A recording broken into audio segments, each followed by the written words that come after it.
Alright guys, today we're going to be doing a brake job, front brake job on a 2009 MKX, and it's basically the same from 2007 to 2010 on Edge MKXs. They're all the same. So we're going to do pads and rotors, and the first thing we're going to do is pull our wheel off, obviously, and then we're going to pull our caliper off right here, and these are 17mm bolts.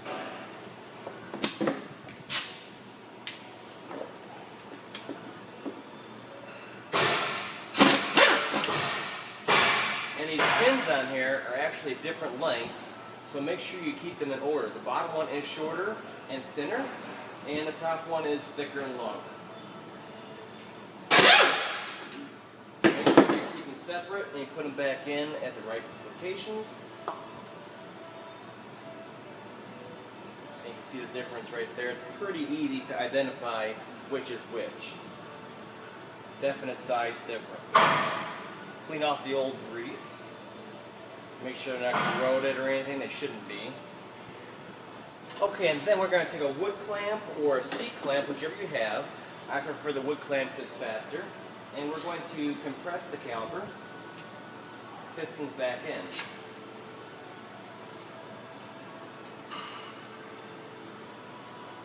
For right now, you can just compress them enough so the actual caliper is easy to come off. Like so. Let me put that right here for now. Then there's two caliper bolts in the back side right back here for the actual bracket, the support bracket, and they're 19mm. Pull those off.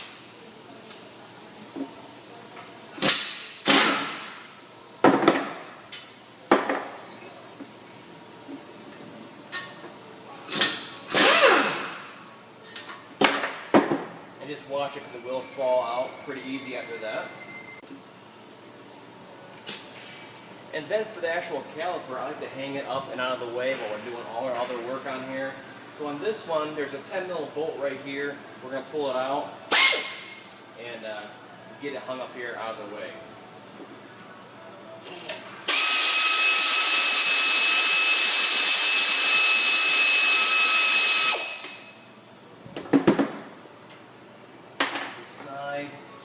And use some kind of wire or bungee, or I used a painter's hook, been modified, all the way up here, out of the way. And then your rotor should come right off. If not, we're going to tap on it a couple times with the hammer from the back side, from the face here, and kind of break that corrosion up and get it loose. And this one you can see is really bad in the back side for the rust. And it literally chewed up the back pad, where the back one is almost done for and ready to grind, whereas the front pad on here, smooth surface, actually has about 50% life left. So if you got any kind of rust in the back side from your car sitting and all that, it's going to chew up your pads real fast like sandpaper.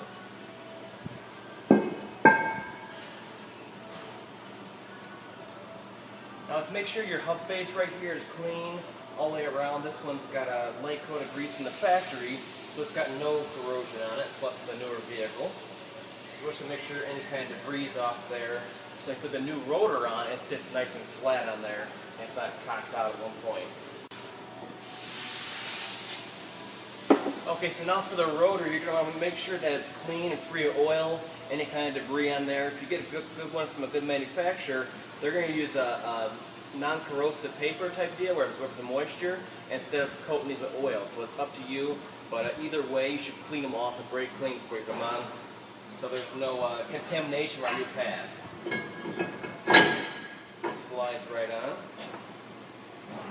And some guys actually put nuts on here, like 2 nuts on here, and they'll actually use them to hold the rotor in place,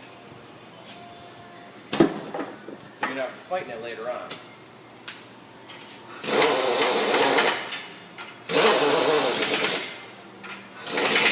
Just snug them like that, and then the rotor's not flopping on you when you're trying to put the caliper on here and the bracket and all that stuff.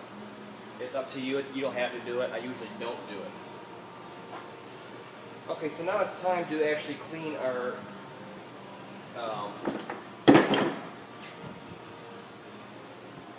is.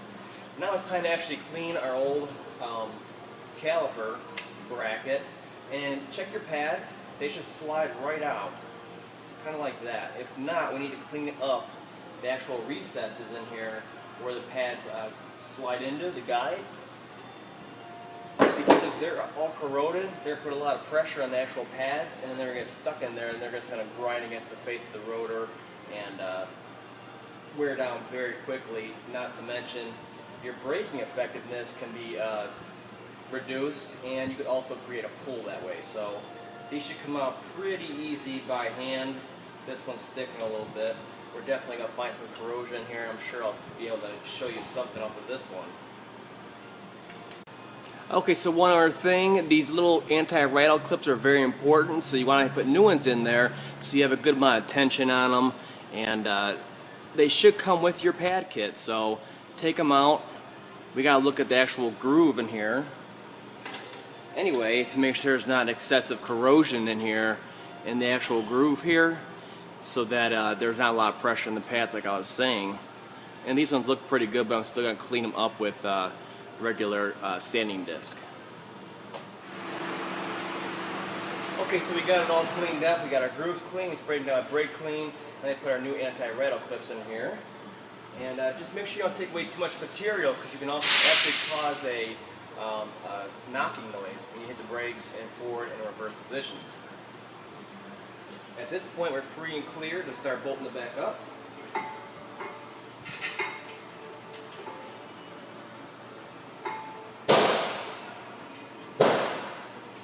Thread your bolts in by hand, and you should put blue Loctite on them also. It's a good idea. And we can tighten them up, we'll torque them down after that.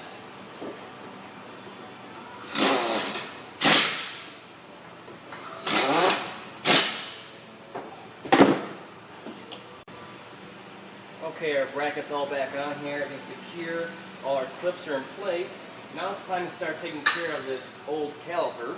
We're going to take it, we're going to flip it like this, and then we're going to put an old pad in it that we took off, and we're going to finish compressing it all the way till they're flush. The actual pistons are flush, and then we're going to start the cleaning and lubricating process.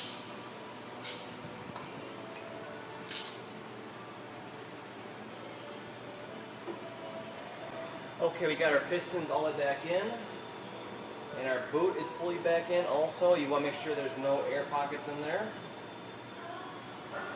And then we're going to take a wire brush very carefully to it and clean it up. And the ears over here also. Shouldn't be much corrosion on there. And then we're going to take brake clean. We're going to clean up all that rust and debris.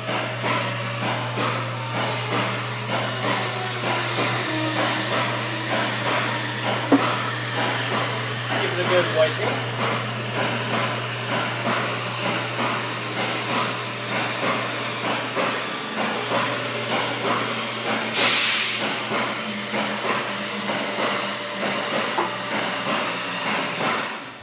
And after that, it should look quite new, and then we can start the actual greasing process.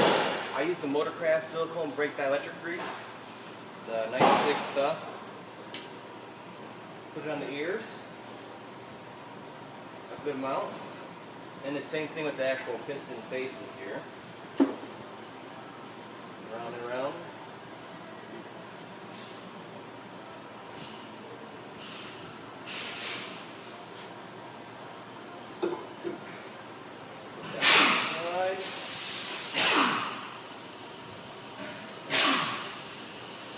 And now it's time for our pads. Our pads are both the same, side to side, and inboard and outboard, so you just put them on there, and it should fit right into their groove, like so.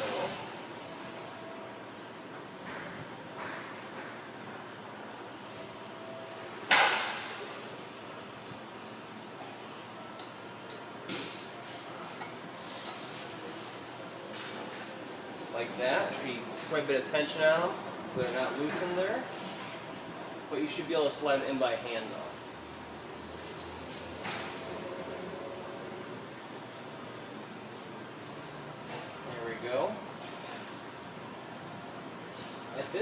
put our caliper back on. Make sure you get your boots in here. Right here. We're going to get our line bolted back in over here, our actual brake hose, our 10mm bolt. So we don't forget.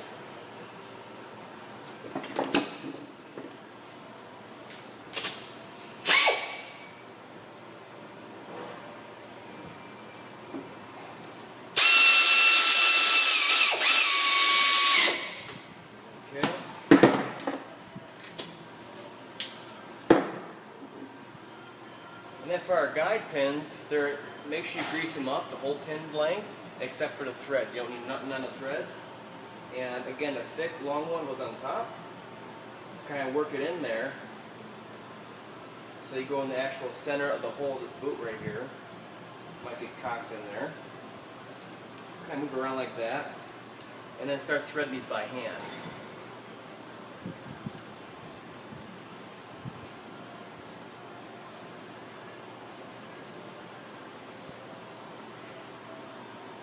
And then at that point, once everything looks right and we're threaded in, we can tighten them down.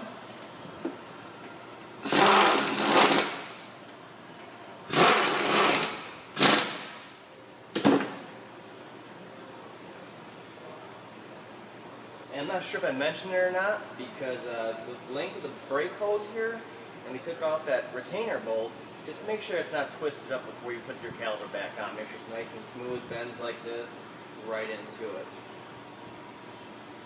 Once all these bolts are on here, we can give it a test spin, make sure there's no high-pitched noises, any kind of interference, and then we can start torquing down each one of these bolts.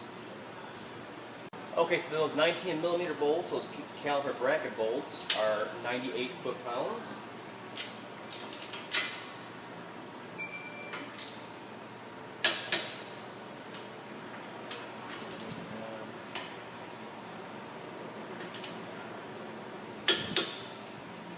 And then the actual caliper guide pins here are only 65 foot-pounds.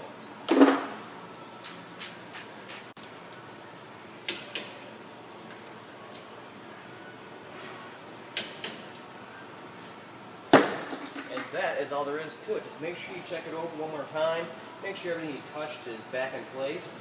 And then bolt your wheel back up. The wheel lug nut torque is 100 foot-pounds.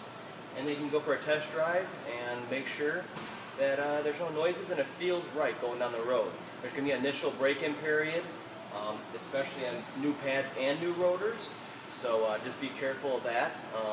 It's not going to brake as effective until you actually start mating and braking in. And before you go on that test drive, make sure you start the car, keep it in park, and then hit the brake pedal a couple of times. You'll feel it go all the way to the floor.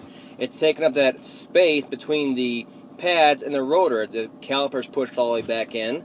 So we're going to keep hitting that brake, and it should take about 3-4 times. I do it a little bit more just to make sure. I'm in a shop here. I got no clearance. And make sure you get that firm pedal before you actually ever pull it out of park. Don't forget that step.